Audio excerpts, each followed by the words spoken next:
Hi friends, welcome back to Jolys kitchen. Today we are going to make Chapathi Special Cabbage gravy curry. We just need only 30 minutes to make this simple recipe. Let's move to the video. In a grinder jar, take 5 tablespoons coconut pieces, add 2 small cinnamon sticks, 3 cloves, 1 green chillie, 3/4 teaspoon fennel seeds, half teaspoon peppercorns. Add very little water and grind it into a paste form. Keep aside for later use. In a cooker, take 2 tablespoons oil and heat it. Then add half teaspoon cumin seeds and wait for 10 seconds. After 10 seconds, add 1 sliced onion, 1 tablespoon ginger garlic paste. Mix it well. Saute it for 4 minutes until the onion becomes translucent. Then add 2 chopped tomatoes. Mix it well.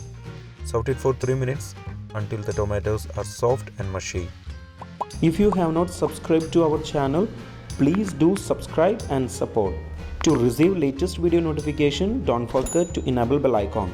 Now keep it low flame and we can add the masalas. Add 1 teaspoon red chili powder, 1 teaspoon coriander powder, 1/4 teaspoon turmeric powder, 1 teaspoon salt. Mix it well. Saute it for a minute. Now add 2 cups or 200 grams of chopped cabbage to it. Mix it well. Saute it for 2 minutes on low flame. Then add the coconut paste to it. Mix it well for a minute. Add 1.5 cup of water. Then mix it well. Close the lid and cook for 2 whistles on medium flame.